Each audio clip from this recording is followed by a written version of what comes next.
Hey guys, so I like playing video games, right?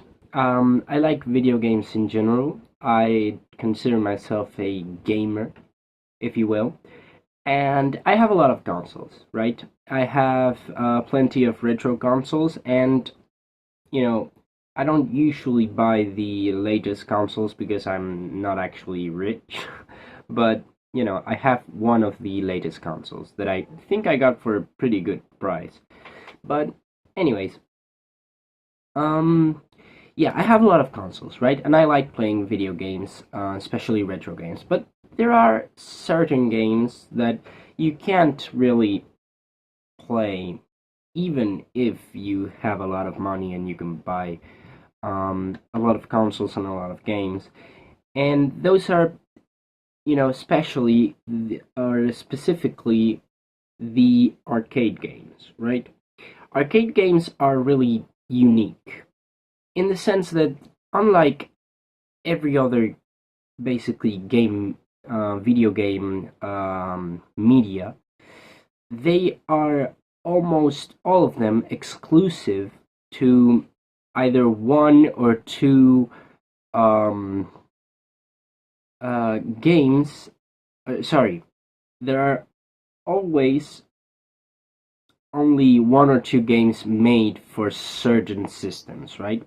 Which means that you end up with um, thousands of video game hardware, different with differences that can't play every game, right? So what you end up with is basically having to buy a whole console for every one or two games, or maybe three games, right?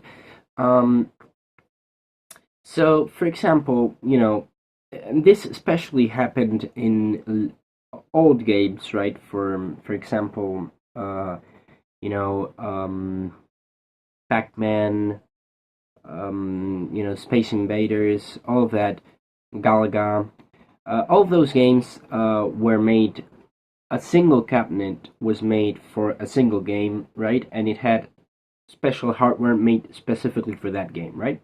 But even more recently, with games such as I don't know, Space Invaders Frenzy, right? That game, for example, uses a PC to run, but it still needs specific architecture, right, to run that specific game.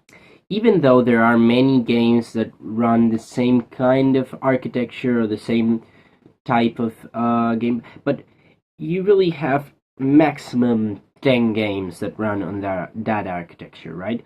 Every other game is not never going to run the same with the same programs or with the same infrastructure that that game runs with. So what that means is that you basically left only with emulation, right, to play arcade games because you are not physically going to, or you're never physically going to buy every arcade cabinet that exists to play every game, right? So, that being said, I have an emulation console that I bought specifically for emulation, right? And it is, I use it, to be honest, I use it mostly at home as a home console, right? Um, I use it on my TV, but it is technically supposed to be a portable console, right? I bought about a year ago or 2 years ago, I don't even remember anymore. I bought a Retroid Pocket 5, and it's been great. I love it. I've played many games um, on that console, but I tried finding certain ROMs for certain games, which, by the way, I do not endorse. I want to make this very clear. I do not endorse piracy. Do not pirate games. Anyways, um, I I was trying to find a ROM for a certain game just out of curiosity, I was never going to pirate it. I just wanted to know if the ROM had been dumped on the internet, okay? And the game in question was Space Invaders Frenzy, which I mentioned before. And that game has never been dumped online. So the only really way to get that game is to buy the actual hardware, right? And so, anyways, I guess that was just a bit of a fun fact that I just wanted to say there.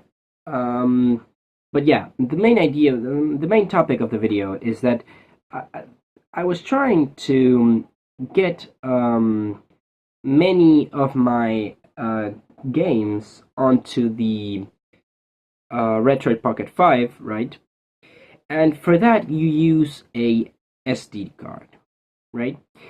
But every time that you want to load games into that SD card, you need to take it out of the console, plug it into your PC, for example, load all the games, and then take it back out and put it back into the console, right?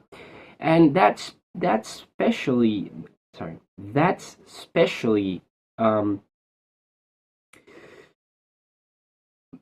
well, annoying when you're trying to update a mod, right?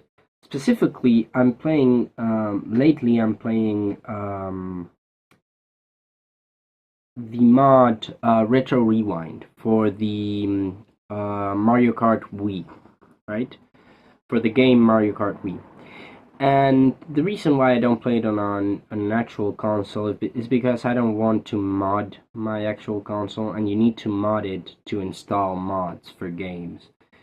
Yeah, however, in an emulation console like this, I can, just put the game files into the emulator and be on with it. You don't need to mod or do anything weird to your own physical console that might be reversible, but either way you'd have to do extra steps to reverse it, and I just don't believe in modifying original hardware. I like buying consoles to play it as they are. I don't like modding them unless obviously you have to do it. For example, on the PSP Go that I have, you can only play games right now, or at this moment in time, you can only play them if you mod the console, right? um Sorry, not play them, but download them, and obviously it's the only way to get games into the console. Right. So yeah, what I was saying is, I was trying to move games or update mods or whatever files from my PC to the game console, the Retroid Pocket 5, right? And for that, you need to do the process of the SD card. So I thought, well, I used to have a PC with Batocera or Batocera, Batocera, Batocera, Bat Batocera, Batocera. Anyways, I used to have a PC that had operating system. Um, I don't really know how you say operative system. Anyways, I had a PC that had an OS, right, that was specifically made for emulation and to convert basically a PC into a console, right? And and I used to have it in place. Basically, I bought the Retroid Pocket 5 to replace my Batocera PC, right? And that PC, I had it connected into the web, into my local network, basically. And it was so easy with that PC to just basically click on a network drive on my PC, and I had it installed into the PC as a normal drive. It just happened to be over the internet, right? Or over the network, I should say, more than the internet. So it was basically like having another drive in my PC, my main PC, because it appeared as so, and I could do whatever changes I wanted to do. It just happened to be an external drive, right? That was super easy to use. It was super convenient, right? It was basically perfect. It was perfect down to the last minute detail. And basically, I wanted to do that with my Retroid Pocket 5, okay? I'm not gonna lie. I didn't really want to have to take out the SD card and do all of that every time that I wanted to update a mod that gets updated basically, if you don't know this, the Retro Rewind mod gets updated basically almost every week or every 2 weeks. So I didn't really want to do that. So I was trying to get the Android so yeah, basically, I don't know if I explained this before, but the Retroid Pocket 5 is an Android-based machine, right? So I was trying to make it so that I could access remotely the drive of my Android device from my PC, right? Through the internet, basically, or through the local network at least. And I eventually found a way to do it. I installed an app that basically creates a FTP file transfer yeah, and a file transfer protocol server, right? It's an app that's I think the one that I installed is called FTP Server Multi Client or something. But yeah, there's many that do this, and it's basically an app that creates a server, right? In your phone, and you can access that server. You can go into your files on the PC and say, oh well, I want a network file or a network drive that I access through through the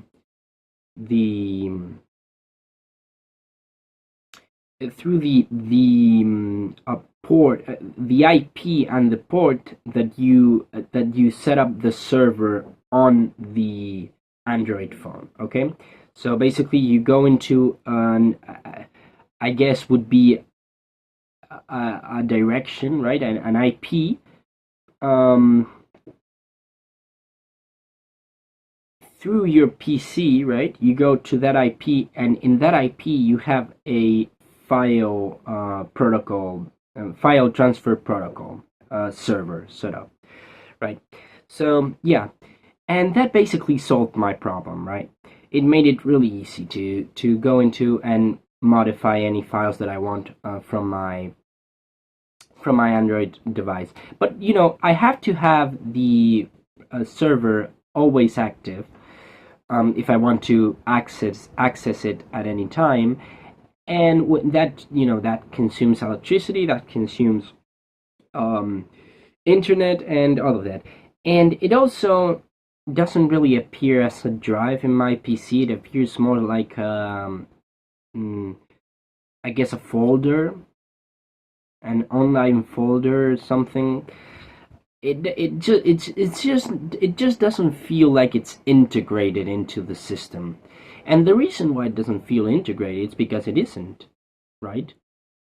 And yeah, basically I just wanted to rant about why the fuck does Android not have this already integrated into the system?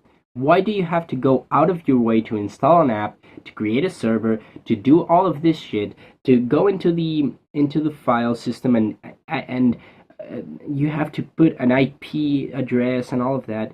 Why isn't it integrated into Android? I mean, it's already integrated into Linux. It's already integrated into Windows. It's already integrated into Mac. Why isn't this a thing that's easy, right? With um fucking Android and Windows. This should be like already there. You should already be able to go into your Windows and easily uh go into the manage the files of your phone through Wi-Fi or through LAN. So, anyways, yeah, I guess that's all. I really, it's not like an idea. Like I said, it's not really a video that's about any idea that I had or any thought. It's really just a fucking thing that I just don't understand, right? And I mean, yeah, that's it, I guess.